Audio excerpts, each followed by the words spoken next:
Welcome to One Bounce Swish podcast. I'm Steve Dayton. Chris Spalding.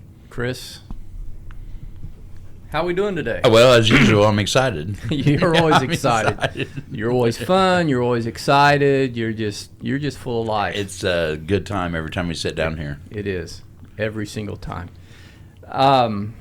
We want to welcome Jared and Amber with us this morning. We're going to introduce them here in a moment. But want to thank our sponsors to begin with. Here we go.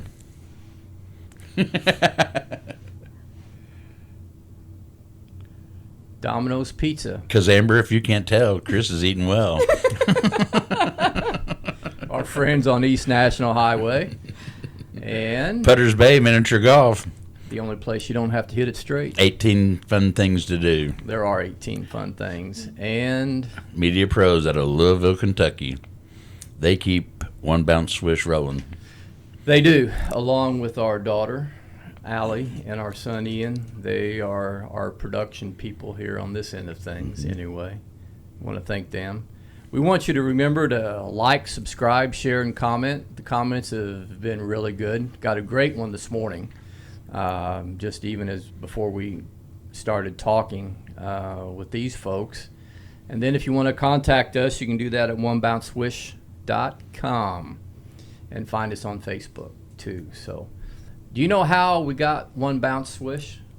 I was going to say, like, if you ever asked me, like, what podcast you'd think I would end up on, One Bounce Swish would have been, like, the very last name of a podcast I'd be on.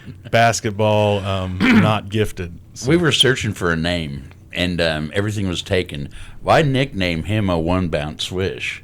Okay, but when he was with the IU basketball team with Bob Knight, every arena they went to, he would stand at half court at the scores table, throw the ball in the air, one bounce, and he did it until he hit it. So I was driving a concrete truck, talking to the Lord about it, and I heard, what about One Bounce Swish? So I called him up, and he's like, it's not taken. Nobody's got it. Nobody in the world. Imagine that. Nobody had that name. Imagine that. So there we are, and you do it till you hit it. You know, it might take 2 times, it might take 100 times, but that's the way life is. You keep on keeping on. Until you hit the shot. That's it. So it's appropriate. Yeah. We felt. And it's a story of redemption. And Chris and I's relationship was redeemed. Even, we might have think it strayed a little bit at times, but God had a plan. Yeah, he did. We were down here talking just like this one day, and of course we didn't have this set up. And Allie goes, Dad, why don't you guys just do a podcast? And that's how it started. It really is. And here we are. So, now we have Jared and Amber Miller with us today. We want to welcome you to the podcast. Yes. We're excited. We are all the time. Our guests just keep getting more and more interesting, and we want you to be comfortable. Just share your story with us, however and whenever you want to do it.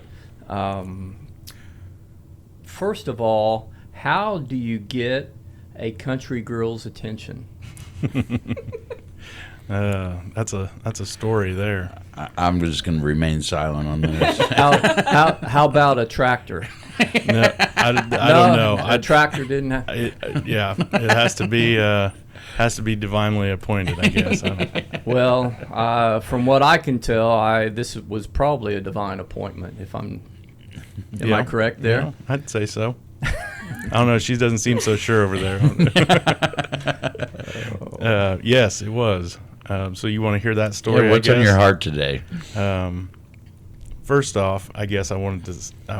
I'm so excited that you guys are getting people's stories, and we'll talk more about that. But yeah, so our story of meeting is kind of a funny one because I may have different events than she has. She may cut in and try to ruin the story, but it's true. So I had traveled when I was younger doing ministry work from like 18 to 20, and I'd been done traveling for some time, but there was, you get these connections across the country, and I was going out to Chicago to meet a brother out there to do some street ministry, actually, and I had left a day early because up in northern Indiana, there's a camp called Bible Memory Camp, which I'm sure Steve probably knows about. I don't know if Chris, I've caught wind of it. Yeah. And so that was one of the camps that we helped out with when we ministered. And I was like, man, there's going to be a lot of people there that I know.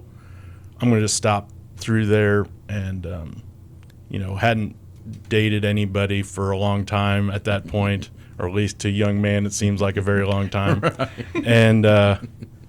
And I was coming through, and I'm sure I had those conversations with the Lord as I was driving out to Chicago, and pull up to the camp. And the campers it was that time of day that they take them to the beach, and walked out on the beach. And the very first person I saw was this lovely lady. Shazam. And, and she was a mutual friend of mine. We had a mutual friend. And yes, we had never met before. We had never met before. I had been to Davies County many times, but had never met Amber. Didn't know the jewel of Amber was down here in Davies County, and so she's a Yoder. Yeah. She's a jewel. Yeah. And I don't know how in depth you want this story, but so I was like, details. Yes, but what were the first words? The first words you said to me. I was hoping you weren't going to say that. The first words were, "Are you a camper or are you a counselor?" And I had motive behind that because I'm like, obviously if it's a camper, she's a pretty young looking person, and so, but so she thankfully was a counselor at that point, and me being a young man, I was excited about that. And so I drive back to the camp, and I've got a good friend I haven't talked to in a long time, but Micah Parkerson was there, and I come in, and he says, "Love is in the air." And I was like, what in the world is he talking about? I was like, maybe he's going to say, like, I've got this girl. Well, it wasn't. But he said that, and I'm like, I think there might be, because I just met this girl that is that was your special. sign. I was like, Jared, I was sign. pumped. Well, the funny part of the story is, and hopefully they don't mind me sharing this part as well, but Mike is like, well, I got this girl. I got this girl that would be perfect for you. Great young lady. And it was actually Kelsey Murphy at the time. Murphy, now Miller, was there, and I think she was a senior at that time. I don't think she was a counselor. I don't remember. She might have been counselor. I'm not sure. But I was like, well, I already met the girl that I'm excited about. I already had. And Eric was at that camp Eric as well. was sitting there at the table with us. And as Mike is telling us this, and then from that camp he met Kelsey, and they went off and got married. But at the time, so I'm sitting there, I'm like, how do we make this happen? I'm like, I was planning on just staying the afternoon and going to Chicago, but I'm like, I'm staying the night. I gotta figure out who this girl is, And so I stay the night. I'm praying in bed. I'm like, Lord, what do you do with this? And the next morning, or no, it was that night we went, and there was they take the kids out bowling on the last night, and I didn't want to interfere with the camp and be like, hey, pay for me to go bowling. So I just kind of sat in the back and was just hanging out talking to folks, and Amber came up and chatted with me. She felt bad for me, she says. Sitting by himself in the back of the room. Yeah, she felt bad that I was back there just twiddling my thumbs by myself. But she came back and we hung out and talked. And I remember talking about. I remember one of the things that stood out to me from that was she to this day sometimes she feels like she doesn't have much of a testimony because didn't go off in some crazy lifestyle or anything. And I just encourage her how awesome that was, that she's just walked with the Lord. But anyhow, so the next morning got up, and it was the last day. And, You were kind of pushing it there. I mean, this wasn't the beginning of the week. This was I was at the last day. part of the camp. I just showed up, And there was worse, they were getting ready for the last session. I'm like, a lot of times they go out to eat ice cream, Tick, tick, Yeah. Tick, tick. Yeah. Clock It was was coming. running. It was. I had one chance. I didn't have a lot of chances for the swish, and so I went up to her and I was talking. I was like, "Hey, would you want to go get ice cream at the?" And I thought, well, if she says yes, that's great. If she doesn't, like, I mean, it play it off. It's like, we all go out to eat ice cream. It's not a big deal. And she says, she kind of hesitates. And she later learned in life that, like, that's not a good thing. I could see the hesitation in her mind, and she was like, she's like, sure. And I was like, oh, she's just being kind, like, Right. And so I was immediately like, in emergency, let's cut off. Like, she doesn't really want to go, she's just being polite. So, like, I'm inviting all the friends to come, and I'm like, let's She just all wanted go. you two to go. Yeah, no, I was. That's yeah. what I was kind of afraid that it was going to. I was like, I just met this person. Yeah. And so we go. So at that point, I was like, I'm not, like, she's not interested. That's fine. And but then we get to Dairy Queen, and all our friends, it became like middle school at that point, and they're like forcing us to sit together, and like our mutual friend like takes my number and puts it in her phone, and like it just went really well there that I would have been too cowardly to pursue at that point. And so this is where the story gets interesting because so Amber maybe should tell this story because I'm afraid to misrepresent. Okay, here's where it gets a little bit out of my character. So that evening, I'm staying the night with some friends up there because I didn't want to have to travel home at night. So everybody else is super tired. I'm jazzed from the week. Still, I'm pumped up and From the week. Maybe the ending of the week. Who knows? Maybe. So I'm wanting to talk to somebody, and I tried calling at least 2 other people, and they did not answer. They even told me later that their phones didn't even show that I called. I'm like, I did multiple times. But anyways, so then I'm like, well, I could call Jared. I have his number. Where this is out of my character. Like, I would not normally reach out to some person I just met, especially a guy. So I called him, and he answered. And then he was excited from then on. I guess. I bet he was. Really, Jared, in your relationship with Amber, have you ever known a Yoder not to talk? Well, the Yoders here are maybe a little bit different than back home. I always joke that, I come from a big Amish community in Holmes County, Ohio. And so I always joke that I moved 400 miles away to marry a Yoder, so it's, I didn't get far from where I came from. I've heard of Holmes County, Ohio. Yeah, I sure have. But Steve knows our particular Yoders. Yeah, they are talkers. Yeah, they in a are. good way. They are. They really are. It's a great family, and I'm so thankful for the Yoder heritage.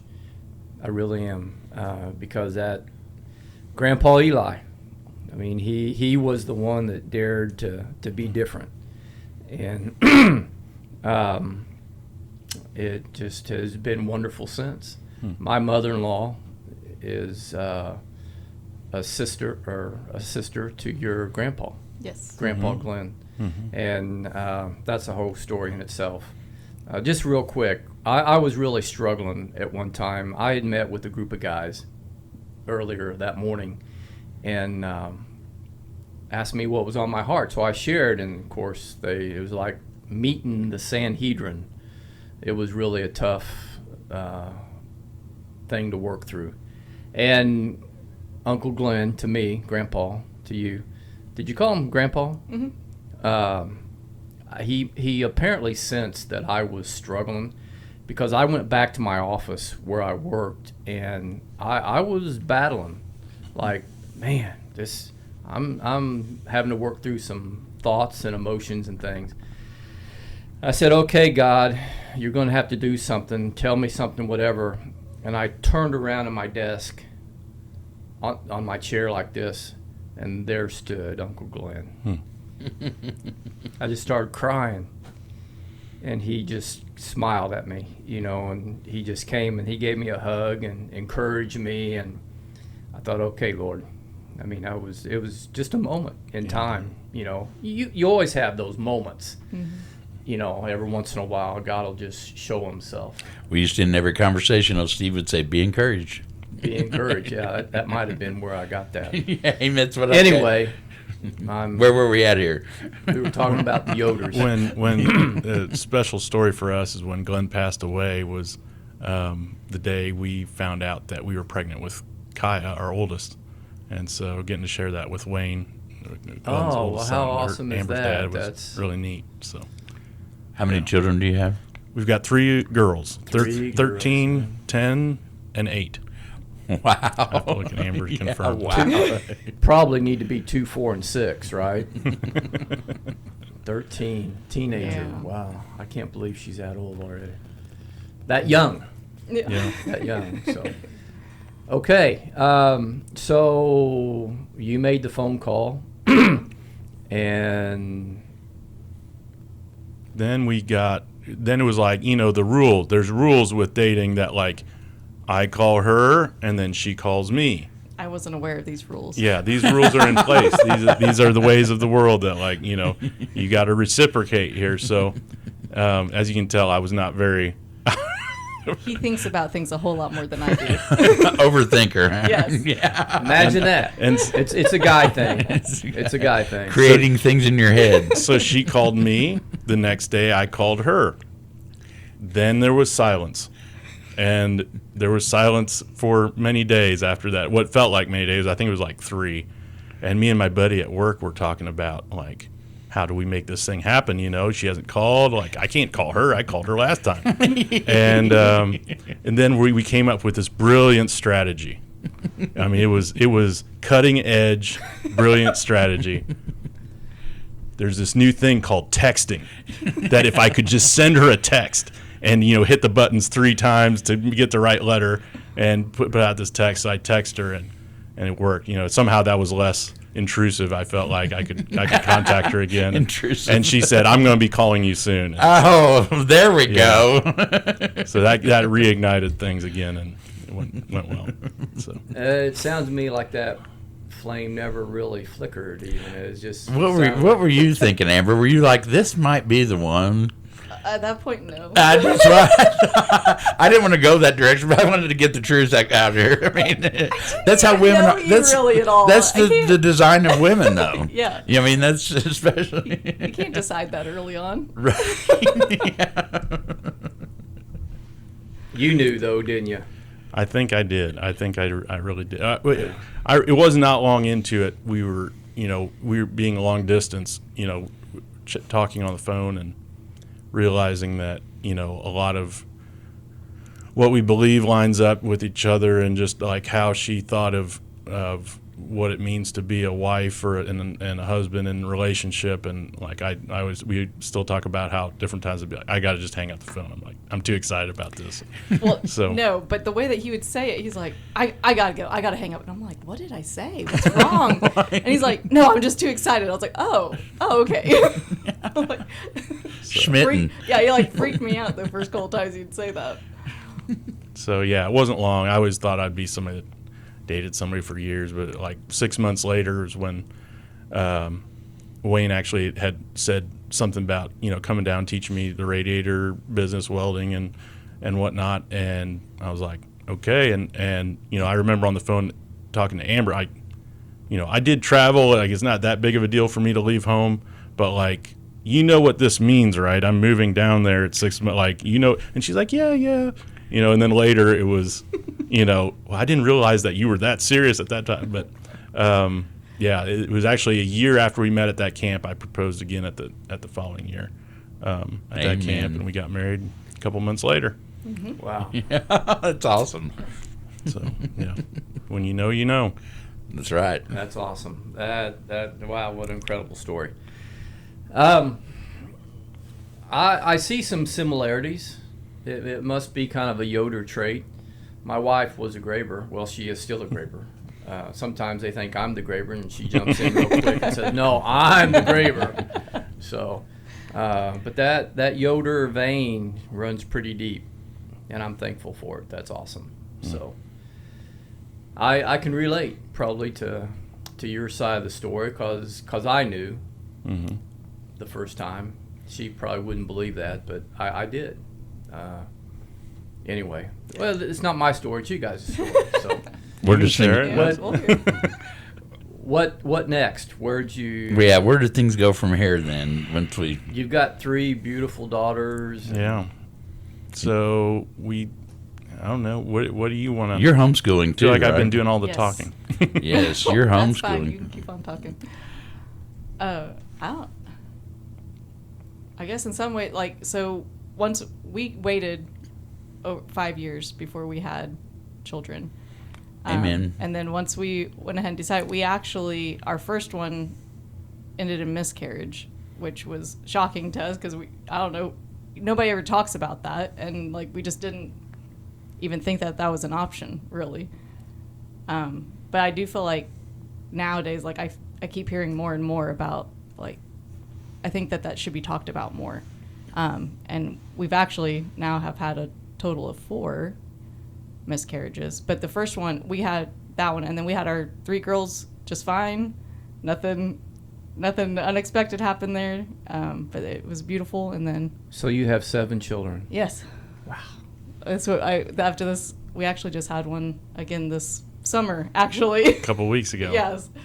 bless So your that's heart. what I told you. I'm like, well, now our heavenly family has outgrown our earthly one at this point. But I feel like the Lord has taught us something through all of them. And yeah, I don't ever necessarily understand why it happens, but Amen. yeah, we're still blessed with who we have, Yeah. and that's what I'm like, I struggle with it because we're totally happy with our family that we have. Like our girls, like if we'd have more, that'd be great, but we love our girls. We know Amen. we know we like them. Something we've always done is, as soon as we find out we're pregnant, we give these little ones back to him, realize that we're just caretakers for a time and they're his, and, we're thankful for the time we get with them. So, and the joy that they bring. Right. My beard started out like yours, and it's starting to go gray. I need tips. And so, I don't know if there's wisdom here, but get ready because it'll go quick probably now. That's all right. I've been waiting for those. Waiting for that. The beard, long beard, and all this hair is new. It's a struggle every day. So Jared, what do you do professionally? So I'm a real estate broker. Had a idea so I used to be in banking and in mortgage, and so I'd see people all the time that would come in and they wanted to do a for sale by owner transaction. They didn't want to get a real estate agent involved, but the knowledge of a broker is pretty important in how to structure deals, making sure all the questions are answered, making sure we're not leaving things out and putting yourself in a really highly risky situation. But when you talk about paying 6% for a transaction that you think you can find your own buyer on, it's very not appealing. And so I found people like, hey, can you help me put a purchase agreement together? Can you help me? And it's not really what we did as mortgage brokers. So it's like, here's some people that are not being serviced, that and there are those brokers out there that will do it if you ask and beg. But I'm like, I want something that people can come to and say, this is what you do. You want to help me with this. And so for a small flat fee, I help those folks. I do listings as well, but it's all my fees are flat fee based, and what I feel is low for the transaction. Well, that's So, a wonderful thing because a lot of people want to go that direction. Yeah, and it's that's- difficult to buy a house. Yeah, and so it helps. In a situation like if you find your own buyer, I'm not trying to make an advertisement, but if you find your own buyer and you pay $1,500 to me, let's say, to put your paperwork together and meet with both parties and make sure everybody's on the same page, and then coordinate the transaction the rest of the way, compared to, let's say, you just say, well, I'll have an agent put it together for let's say 6%, on a $200,000 deal. I mean, you're saving over 10 grand on Amen. on stuff. So yeah, that's kind of my heart, is to help those folks that want a little additional help, that don't quite know, and you find that nobody really knows unless you're doing it constantly, what processes or things to be on the lookout for. Amen. That's awesome. Yeah, that is. And so with that, I mean, both of you got your hands into other things than just property transactions. So What else is Yeah. going on? Well, what do you want to talk about? Well, one thing that makes it nice is, so now his office is at home now, so he can be involved with us all day long if he wants to be, or he can shut himself away. Sometimes I have to shut myself away, get stuff done. But yeah, we also have a laundromat. We picked up the laundromat in Lagodi that we kind of got it for the girls as something for them to do and kind of learn. And they've done really well with that. That's good. They go in and clean, and it's fun watching. Like I didn't really think about what people would think about it, but like it's amazing, especially some of the older folks, like how encouraged they are to see young people that are jumping in and helping out. And so that's been a blessing to us, and it gives them a little bit of extra a paycheck, or a little bit of a paycheck that they can do stuff with, and they're excited about that. But That's Yeah. that's wonderful. Over in the Montgomery area, they get them started young, and they enjoy working. Whereas in different community settings, it's like you can't get kids off the couch, But when you bring up a child and teach them the ways, then it's not work. My job's not work. I love what I do. yeah, And I just love getting up every day and love life, and your children will remain happy. yeah, yeah. Teach them what they're built for, and obviously they're that might not be their long-term thing, but it starts getting them on the path of what have I been made for, and what do I enjoy to do, what have I been created. but teaching them to be responsible and to work, Yeah. they can always take that skill set with them wherever they Yeah. go and whatever they do. Yeah, I was going to say, I mean, it is, I don't know that it's necessarily so at this point, like with the laundromat, is necessarily what they enjoy, but it's also teaching them what they're capable of doing, and to do it even when you don't feel like it. Like, we know we have to go in there pretty much every day. We take Sundays and usually like Wednesdays or something off. But other than that, we're in there every day. They just know that's part of it, like Upkeep. the consistency of it. Yep. So with homeschooling, that obviously gives you some flexibility too in scheduling, or if you need to go somewhere, or you don't have to worry about, I don't even know if they write notes to their teacher anymore, the principal in schools, but you can just kind of pick up and go. Yes. And that we homeschooled my wife homeschooled our children, and just allowed us. We went on vacation all the time, but you know what? My wife said, I just changed locations Exactly. with 6 children. I never went on vacation, but I just changed to a strange place, Yeah. But anyway, but she was the one that did all the work. She really was. We've gotten to enjoy that a little bit we talked about a little bit earlier about sharing about what we've been doing with our list that we've been working on. So with the homeschooling, that's kind of made it possible. We started traveling, but a few months ago we were challenged to, like, I guess something that, talking about growing up and finding out who you are and what you're made for.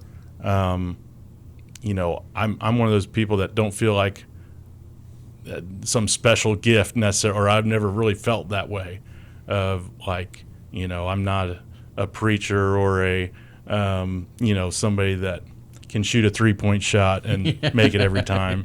And so, like, what is that? And so, everybody has that thing that they're made for, and that was always a struggle, I guess, for me. And as I kind of dug deep into that, I'm like, what would the thing that I pick to do, like if I could do anything in the world, what would that be? Like, not necessarily what my flesh would want, but like what spiritually I would be so excited about.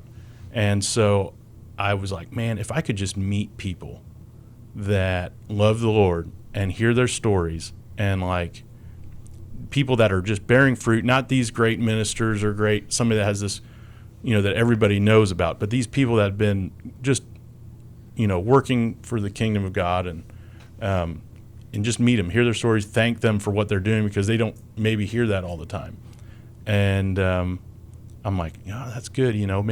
Maybe one day when we retire, we can do that and travel and go and meet these people and hear their stories. And I've since learned, this is like multiple times, if you get to talk to me, I usually put off the things I'm supposed to do now to when I retire, I can do this. But Yeah. And so I was talking to our church group about it one Sunday, about the woman with 2 copper coins and how she gave more than all because she gave out of what she didn't have.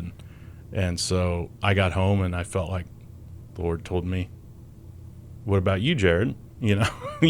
What you have something in your heart that you'd like to do. And I was like, okay, yeah, like, let's go, let's do it. And even though we aren't really like, we'll just do it as we can, and so we've started with our church group and asked them, like, who are these people to you? Because our church group is those people to us. Like, they're the people that, encourage us and build us up in life. And so we asked them, like, who are these people that you know? And so they each shared a person that they think of when they think of somebody that's bearing fruit: joy, love, joy, peace, patience, all those. And Yeah. and so we started meeting with these people, and it's just been awesome. Like, the things that have been orchestrated, and like that, it just seems effortless. And It's and how it's amazing what coming the together. Lord will do, isn't it? So yeah, with the He just homeschooling, we're able continues to. to enlighten you, I bet. Yeah. So it's kind of, you guys are, that's what's so encouraging to me. When I was talking earlier with you guys, you're hearing people's stories and testimonies, and like, man, that's just so That's awesome. where my heart's at. Yeah. For people, it's a hurting world right now. I mean, since we've been sitting here, there's been numerous people that passed away from fentanyl. You go out to Kensington, Philadelphia, and it looks like a war zone. And people just need to see a little light in their life. A lot of people have never seen love, and love conquers all. Yeah. So that's People's stories are important. I mean, I think of Scripture, they overcame by the blood of the Lamb and the word of their testimony. And it's like, for a testimony to be in the same breath as the blood of the Lamb, I mean, that's a huge, huge deal. And so, we're walking with some guys right now that are, I just asked them, what their story was. And, you could just tell it was the first time they actually, put it out there, like, what really has happened in my life. And as you share that, you realize the goodness of God and how encouraging that is for folks. So. it uplifts people, and that's what we. There's so many people. I just want to uplift everybody, because there's so many people just down on themselves, believing the lie. It's no fun to exist. They Get by. I mean, it really isn't. And so that's what we want to do, is get people and encourage them, give them the hope to go from existing to living life abundantly. That's what Jesus wants us to do, is to live life abundantly. We don't have to wait till we die. It's a now thing. It is now. Yeah. It's where are we going? A lot of people sit around, well, I'm saved, I'm. And then they just kind of sit and wait and kick back. Basically, I mean, that's the mentality of mainstream society, if they're a believer. So Do their devotions. That's been my word of the week, was growing up, and there's nothing wrong with doing it. Like, it's beautiful to do a devotions, and when I think of that growing up, devotions is you got to read your daily thing and maybe pray a little bit, and then you've done your part for the day. But you read in Acts, what the early church was devoted to, says the blood of the Lamb. Or not the blood. Sorry, they talked about they're devoted to the apostles' teaching, which we have that. That's kind of part of that devotional that we were talking about. But then it talks about, and they were devoted to fellowship and the breaking of bread. And it's like, not just being in our silo of our family and what's going on, but getting out there and sharing And our life shared with everything. one another. Yeah, And- they shared everything. Yeah.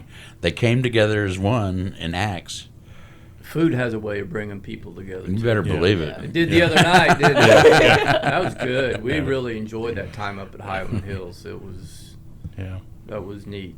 And David, wow, talk about a transformed man. Yeah. To be able to step into that situation from his past, and you just saw that life become a life, Yeah. a living life. And he spoke eloquently. Yeah. It was just something that, when you would see him or understand where he's come from, he stood up there like it was his first time at bat, and he hit the ball. It was really neat. So Yeah. It was really neat. That was their first person to go through the program, right? yeah, And so, yeah, I'm excited what they got going on there. yeah. It's They call it Singing Hill up there. Okay. It's always been called that by the locals. I have an old trucker, Calvin. He tells me, he said, "Don't be looking over that rail up on Singing Hill. You need to look at that yellow line, Chris. Keep that truck on the road because it's about 100 foot down." I said, "Well, thanks for telling me how far down it was. I'll be sure not to look." Of course, I've been looking. He's right, but they've always called it Singing Hill because there's been a harmony. And I've asked around since we had him on a podcast, and the locals that know, all the truckers that go through there call it Singing Hill. There's always been some kind of harmony coming off of that. And it's a wonderful thing. I don't know how they need to singing. They asked me to birds. stop by and Teaching. sing as much as we wanted to. And I honk every time I have to go haul some rock. I lay on the loud horn. Really? So we homeschooled our children, and we know why we did it. Why are you homeschooling your children? Going first or am I? You go first. I'd say for me, the main reason I like homeschooling is the time with my children. We only have them for a limited amount of time. I don't want them gone from us all day long. I want them with us most of the day. And I like the sibling bonds that it makes. Instead of them being separated, they're together all day long, so they figure out how to, they enjoy being together. And like we talked to them about, like, you have your built-in best friends right here for the rest of your life. So to build those relationships between the girls, and they really do enjoy being together. I'm not to say they're still humans. They're going to argue and get into spats and whatnot, but they generally make up very quickly because they just know that they're going to be together. So Yeah. I'd say that's probably my top thing. I mean, obviously there's, I like being involved in what they're learning and, that sort of thing too. But my biggest thing is the time. Amber, you were talking about time and how important it is to spend time together and not be in separate classrooms, things like that. And, again, this is our story. This is your story and what you feel is important for your children and what's best. And that's what people really need to be encouraged by, because all third graders may not be mature at the same level. It took some of our children a few more years to be mature in areas, and there were some areas where their maturity accelerated. And that enabled them to not just be with a fifth grader. They could be with adults. They could be with younger children. They knew how to bridge the gap, so to speak, and engage in activity with all age groups. And that's important. And again, I'm going to make a Yoder comment here, but that's important in the family. I mean, because everybody, it is. And I keep going to Yoder's because that's some common ground. I'm not familiar with the Miller family from Ohio Miller as much. family. But You're talking about developing at different rates. I think our girls yes. have developed at a faster rate on crafting. There's always crafts around. Like, I don't know why, but there's always a craft. So I'm not afraid that when they're adults they won't be able to craft. They've accelerated in that area of Interior their life. decorators. One thing that Virginia did really well is she found where our children had a strength. And that's the route she took with them. And not that we didn't want challenge, because we had plenty of challenges along the way to overcome. But you can find a person or a young child and they could learn at their own pace. They could excel at their own pace.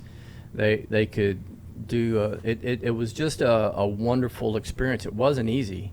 It takes a lot of pressure off of them, I feel like. Yeah. Yep. Not being compared to so many, Having 30 to- other children or whatever. Having to get Right. an A and we're not to compare ourselves Yeah. with one another and other children and other adults in life. We can put the jersey on, but that doesn't make us Kobe Bryant. It So gives them more of a true identity at a younger age than when you're together with 30 people, because you're always looking at this person and your identity is not really developing as quickly because you got 3 of them compared to 30. And so, like these children here, their identity developed quicker. And Yeah. I just believe that's real important. yeah, it is. Well, it's vital. I mean, identity is vital in any area, spiritually, physically, socially, whatever it is. Do the girls look forward to going to the laundromat? Sometimes. It depends on, hey, we can get out of class here. We're going to laundromat. No.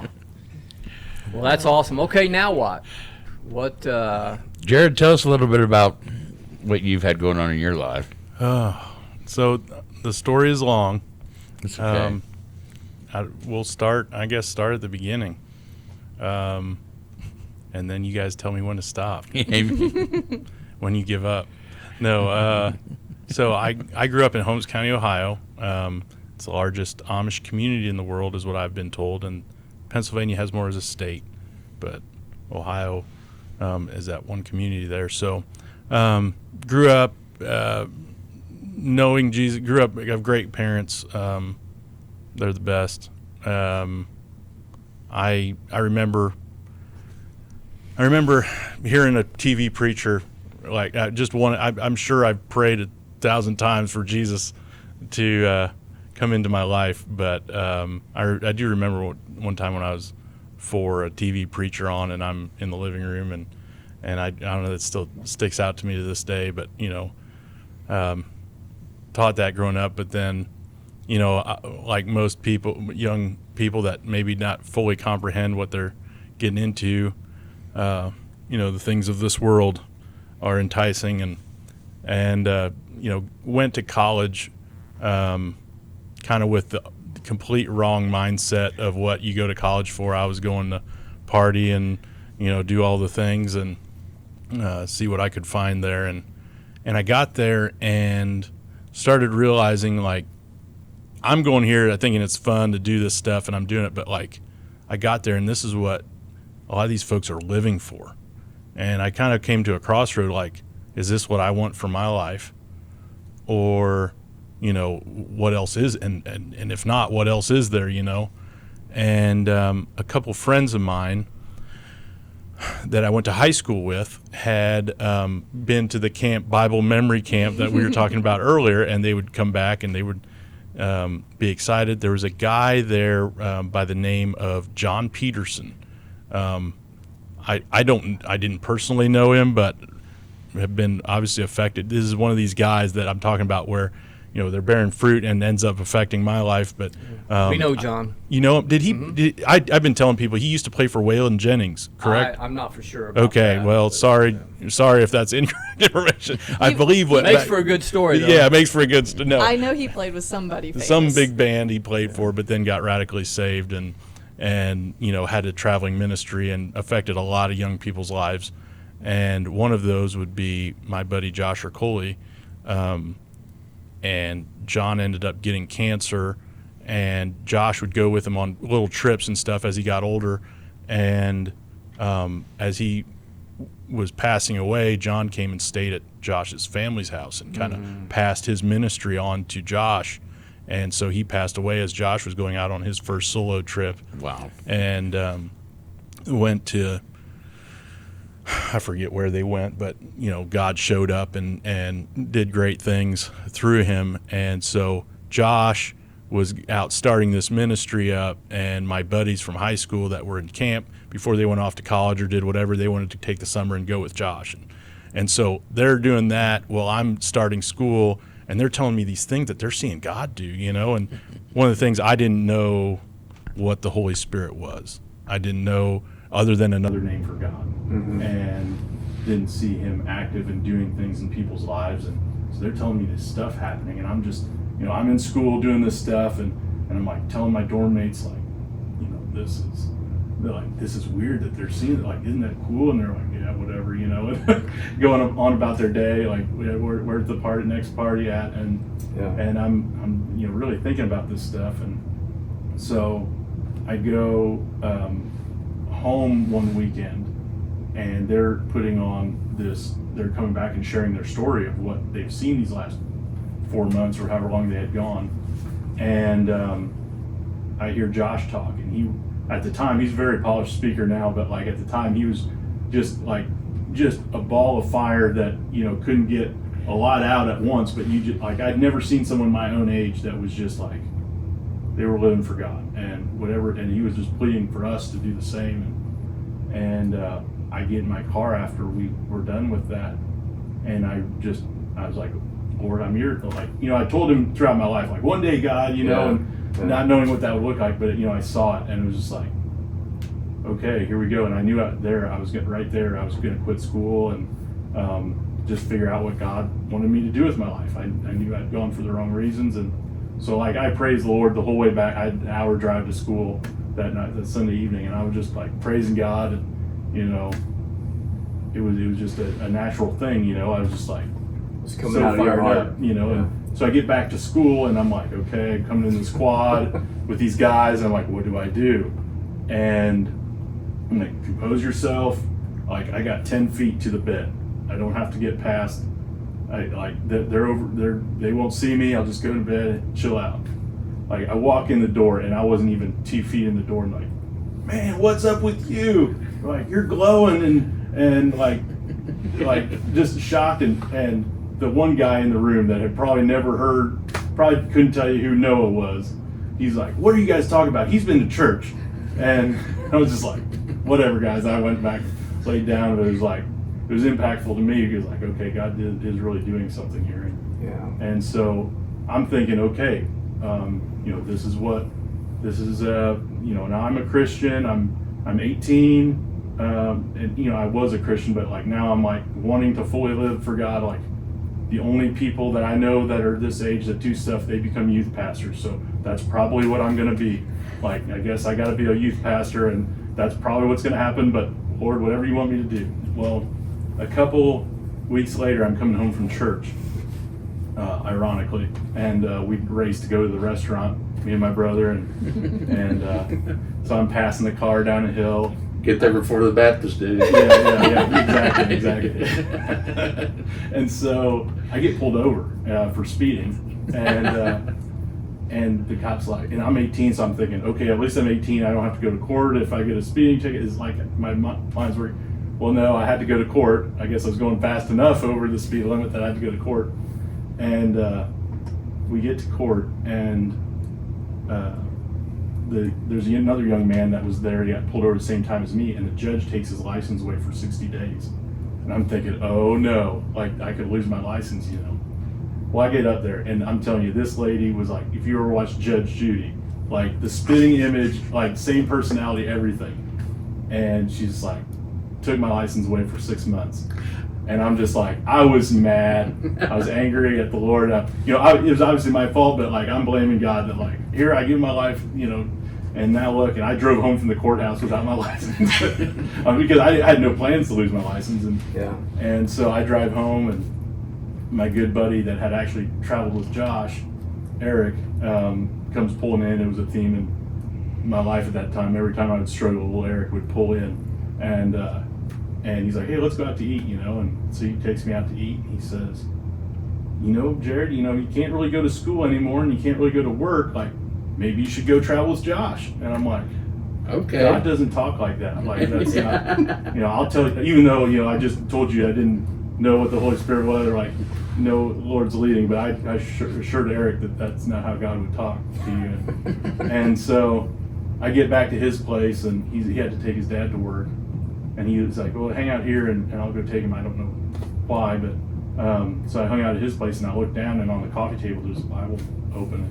It was open to Psalm 32, verse 8. "I will teach you and instruct you in the way you should go. I'll counsel you with my eye upon you." And, later on I found the verse afterward, like, "Don't be like stubborn and need the bit and bridle." So that's a whole nother story. But so I was like, "Okay, God, I'm going." And it was this big commitment, and we're going to go on this 2-week trip, I thought, that mission trip. And before that 2 weeks, we actually came to Davis County. It was the first place I came to, and there was a youth rally, if you will. I think we'd call them youth rallies a lot of times. There was like a all-night thing, and we came down there, and we, God was doing great things. In the meantime, in Holmes County, kind of revival broke out in a chicken house. It was a turkey house around here. They have a lot of chicken houses out there, and they cleaned one out and had these meetings there. And I mean, a lot of young people came to the Lord and really were fired up. And that kind of came down here. And then the 2-week trip started, and there was 12 of us guys that went out on that, and it was. Imagine that, 12. Yeah, it was 12. I don't know if that was by design or whatnot, but we went out and, went from Brown County, where Josh is at, where we all met up, and then we went Oklahoma, Iowa, Kansas. I can't remember quite what order, but, and it was very short in there. It was like, okay, I'm going to be doing this for a while. And so I ended up going for 2 years, and sometimes it was a big group, and sometimes it was as little as Josh and I. And got to see that's where I really started digging in on who the Holy Spirit is, and what his that we're to rely on him, and that's what the Lord has given us He's given himself to us to lead us, and one story. I don't want to belabor the story, but just saw God do a lot of miraculous and amazing, and saw a lot of young people come to the Lord, and we do mostly youth and homeless stuff a lot.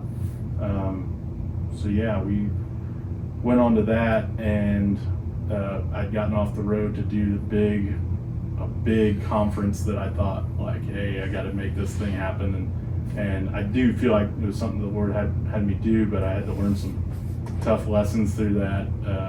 But it worked out. But that's kind of how I got off traveling, and drove Amish people for a while, delivered furniture. It was when I met Amber, moved down here, and when we moved down here, so because I had traveled, I'd been to every denomination and every flavor of Christianity I've gotten the chance to see, and I did the math one time that I'd been to more church services than an average 50-year-old would if they go on Sunday and Wednesday evening, And so I'm like, kind of got burnt out on the model of a production of certain, and there's nothing wrong with how most people do church, but just for me being burnt out and I really got to digging on, the early church and how they met in each other's homes. And so it was really a desire in my heart to see something like that. And I'd been to a few home churches, but I was just like, this is something that is precious to me, like opening up our homes to one another, like we were talking about earlier, devoting ourselves to one another. And, I didn't know really what that looked like at the time, but I knew that it's something I wanted. And so shortly after we got married, a year or two afterwards, an opportunity came up where a couple other guys were leaving a church and through some maybe not so pleasant things, and I saw it as an opportunity to be like, hey guys, I really need you. I'm not long-winded guy. I don't have a 5-point sermon every week, like, and nor do I want it to look like that. I want it somewhere where everybody comes and shares and has something that the Lord is teaching all of us. And sometimes you sit behind one person. If your beliefs don't align perfectly with that person, you feel trapped in that. And so wanted to just be open that we can all share in whatever it looks like, and so we started that 16, 17 years ago. Wow. And it's been awesome, and we've been learning so much through it. And How long have you guys been married? Since 06. 18 years. 18 years. This fall. This fall, yeah. Wow. You look very young. Both of you have that childlike. We were just talking about my beard getting gray. Yeah, well, We're talking about that one. I got pictures of myself when we it got- started out like this, Yeah. and it was like the next thing you know, 6 months later, here I am. So She hadn't changed a bit. She really hasn't. Yeah, just a glow. only better. Yeah, well, of course, absolutely. Yeah. Thanks for I talk about dyeing my hair, and then he's like, nah. I like it. He's like, it shows how long we've been Yeah, together. it's beautiful on Okay. your own life. It's beautiful. I mean, it just talks about the time that we're together. Amen. It's Love awesome. it. Yeah. So, okay, I might be fast forwarding, but what is God doing with you right now? What are you up to? What's happening? What's that? There's so much going on. I feel like fellowship has been like main That's very thing going good. on right now. We need each other. Yeah. I mean, we do. The Bible tells us we need each other, and get rid of the pride and come together as one. Yeah. And that's the beauty of it. We're having church right now. Okay. Yeah. I've shared this story before here on the podcast, Here we go. but the fellowship part of things and how important it is that we need each other. And our children have always played with Legos. I mean, it's just been a staple in our life, it seems like. And I was on the bedroom floor where all the Legos were scattered, and I started putting pieces together. And I thought, how cool is this one piece? You can get a piece for anything now. Legos used to be like square and a block, and now you can get pieces, specialty pieces, But I was putting these pieces together, and the Lord told me, look how beautiful the color is on this block. Of course, there was red, blue, green, yellow, all the primary colors. But I started putting them together, or as I put them together, it was just like, he goes, now what's it look like?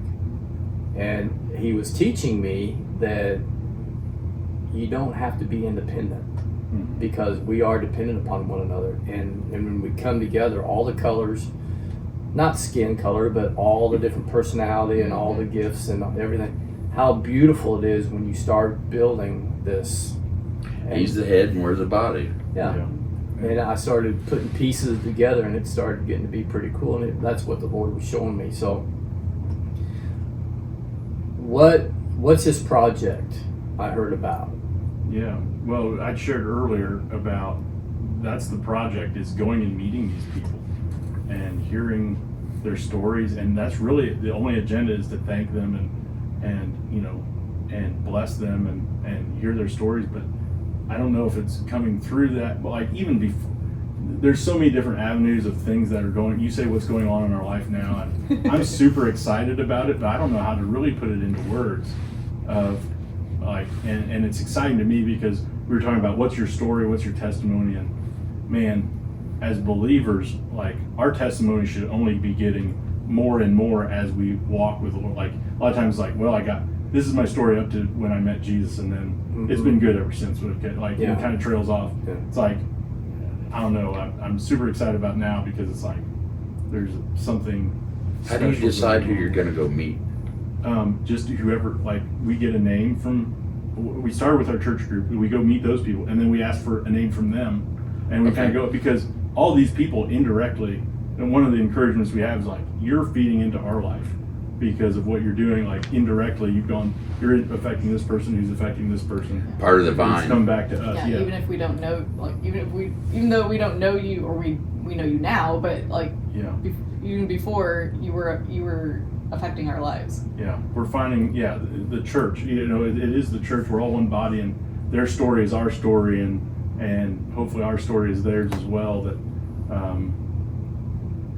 and we're meeting just such awesome people through that. Isn't that fun?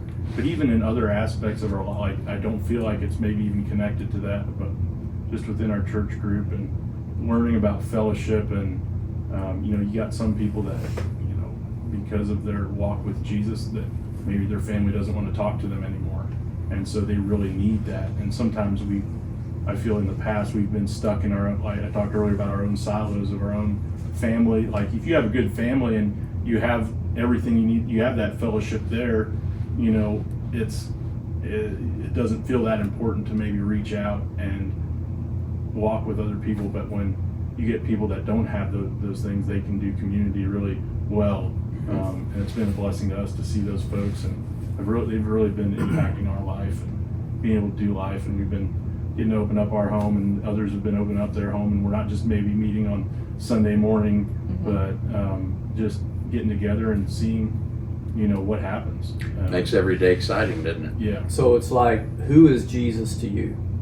Who do you see Jesus on this earth? Or is there somebody in your life that Yeah. reflects the ministry of Jesus? Or That's what a lot of times, like if we ask, we say like, if you have somebody that doesn't know Jesus, who is somebody that you could put them around and they couldn't help but see Jesus? Like, who is that person? Like, usually somebody has something, somebody will come to mind if you say like, who would show impacted Jesus? your life? Yeah. And we'd have a couple rules, like hopefully they're not, like if it is somebody in a big ministry that everybody knows about, that's fine. But we prefer not those people, and we prefer it not to be a family member that you're very close, And it needs to be somebody that you personally know. and that you personally have a relationship with. Yeah. Where has this taken you? So the big one was Texas here. Like I had hoped the that farthest it would away we've That's gone the so furthest far. away that we've gone, but it was the most special trip. It was really neat. There's an 87-year-old brother that was actually from this area, Ray Miller. I don't know if you know. Have you ever heard of Ray Miller? We know a Ray Miller, but I don't Ray know. Miller, and we got to meet him, and he's 87 years old, and got down there. He had already memorized our girls' names, and sits us down, tells us a story of growing up here. I guess his dad may have helped start what is now First Mennonite Church, Okay. and like just telling his story how he went out to Ohio and met his wife out there, and how she just really introduced him to the Holy Spirit and what that looks like, and just a special guy, just full of joy. His wife has just recently passed away, and sharing his, like what she had done in his life, and talked about that. It was so good. We came back before we went to the airport again. We had kind of had a round trip to make down there, and we came back. He had gift bags for the girls, and Wow. like just full He of life. wrote them an individual card. Individual and card, it was and super sweet.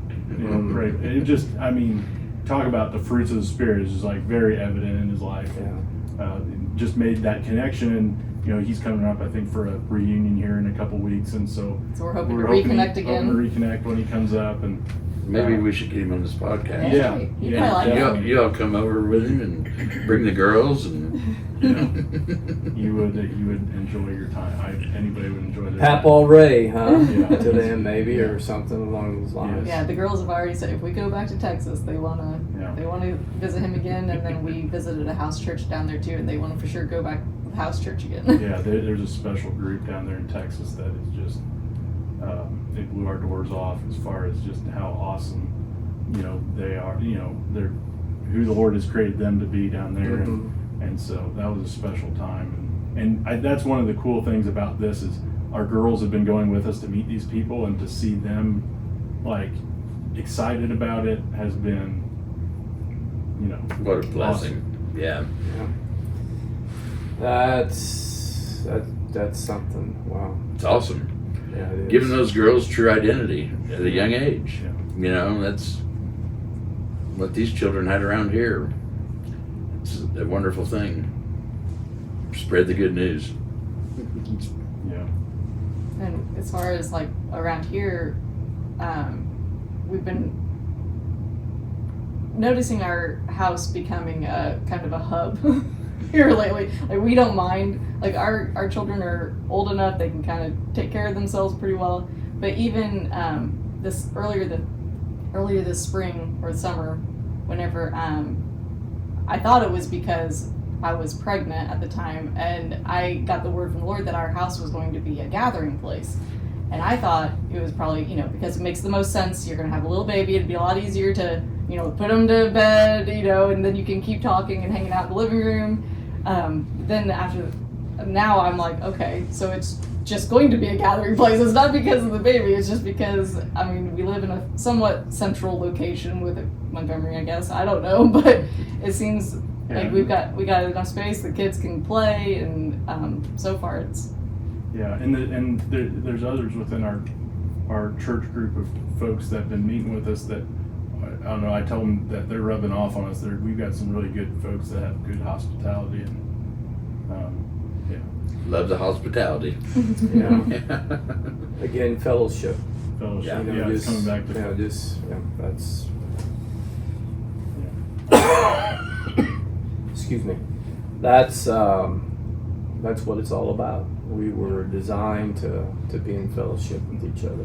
One thing I've learned, I tell people, it took me 10 years of meeting in our home fellowship group. You know, you think like, okay, we get together, and usually whoever's house it's at, they prepare something for breakfast. You don't have like, there's no obligation, but everybody feels the obligation to like have something for breakfast for people, and like, you know, it's all well and good, but like, okay, now it's time to like, what are we learning? What are we like, and dig into those things. And I was always more excited about that, and you start to realize, no, it's that breaking bread and you know, beforehand what's going on. And you know, I always use Donna James as an example. Like, I sincerely want to know, did she mow this week? Like, that's a big thing. That's like, I knowing who she is, and She's good at picking up donuts. yes, and she picks She up really donuts. is. She's really picking up donuts. Yeah. And you know, being in true fellowship with people, and you know, we still probably don't have a clue what that's really supposed to be like, but we, you know, what we have seen has been really cool. Like,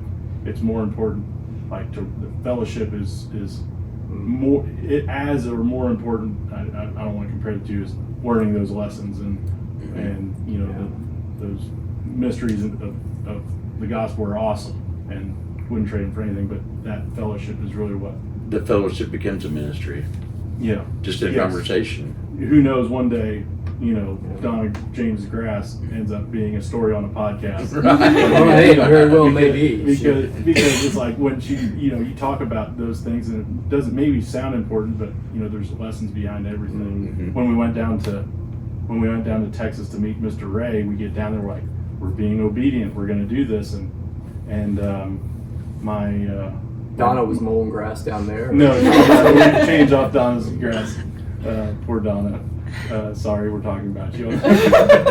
But so we get down there, and my youngest daughter has gotten car sick quite a bit, and right before we get to Mr. Miller's house, she gets car sick, gets out of the car with her older sister Zoe, and she's puking, and these like horrible ants come up and start biting their ankles, and they're crawling up on them, and you know, biting them. And I'm thinking, Lord, here we are. We've done this for you, and like, what does this mean? You know, what does this mean? Why are we here? Went on, had a beautiful trip, and never really thought much about it. We get back home, and like a week later, or still a week later, we're sitting on the couch, and Zoe kind of has a little bit of a breakdown. She's like, had a hard day, and I'm like, what's going on? Why are you so emotional? And and she starts listing the reasons. They're all small things, and at the end she's like, and I've got these bug bites, you know, that are just still bugging me. And you know, I was talking to her about bug bites. Like, it's great faith when we go through life and everything's going well, and we thank God for it. But when something happens like a bug bite, and maybe later we get to find out the why behind it, or what God's reason was, or maybe there was a lesson we got to learn through it.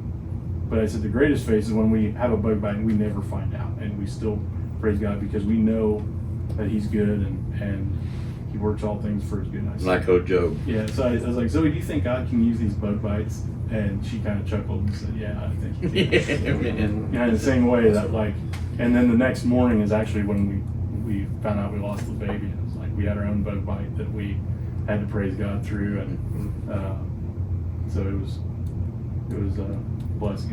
And through that, I can't tell you, God has definitely revealed His goodness and through that, and opened our hearts bigger and wider. And so I would love to meet Mr. Ray. yeah. We can set that up probably. Yes, he said that he's would be gonna wonderful. set a couple extra days Well, maybe around. we can do that. Yeah. Yeah, I think we could volunteer him for that. My wife even found in Scripture that we are redeemed from the itch. So that's in Deuteronomy, if I'm not It's mistaken. part of the curse. Yeah. So we just speak that over Zoe. Yeah, That's yeah. we just don't understand sometimes what redemption means. We're not rebuilt, we're brand new. We're not put together with a bunch of used parts and made. No, we're brand new. I know you guys had Myron and Janelle Raver on lately. You may need to have them on again. Well, They what you just said, I think they could shed some light. Janelle especially, she's Yeah. been through it, and she's been really learning a lot. just precious people. Yeah, Myron they and are. Janelle, just absolutely precious. Most definitely. So enjoyed it. Yeah. Golly. Everyone has a story. And little Alaska. Yeah. Wow. Come on, man. all three of theirs are They are. They're precious as well. Anything? There's probably a lot more that you could share, but you feel good about what we've talked about here today? yeah. You can come back with Mr. Ray and Yes. Yeah. I'll sit on the couch back there and listen, and just sit back and listen. Wow, I thought of you as a co-host too at some point here through our conversation, so that might be an opportunity when we have different guests. You got the voice. Like I said, it's my favorite thing in the world to hear other people's stories, so I won't turn you down. Yeah, amen. You got a voice for radio, and Steve's got a face for radio. I do. No, really. I've been told that a number of times. So That's why I've been kind of facing this way most of the time. Hey, let's thank our sponsors again, Steve. yeah, What do you say? we need to do that. We need to be thankful for all the support and encouragement. Went the wrong way there. There it is. Domino's Pizza. Because if you can't tell, Steve's eating well. I do love pizza. That should be a It's your staple. favorite. That and chips and salsa. Right. And a big Coke with a lot of ice in it would be a good thing. Putters Bay Miniature Golf Course. The only place you don't have to hit the ball straight. That's right. 18 fun things to do. And Media Pros out of Louisville, Kentucky. just so thankful for them. One Bounce Swish wouldn't be what it is without them. Again, please remember to like, subscribe, share, comment. We want to know what's on your heart. If you have a thought, a word of encouragement that somebody might be able to benefit from, that's the only thing we want to do is give people hope. Contact us. Yes. Feel Jared and welcome. Amber, we love you. We thank you for your time and your testimonies, and we thank you for what you're doing. Thank you. We love everybody, and we love you, and we'll talk to you again soon. Thanks for listening.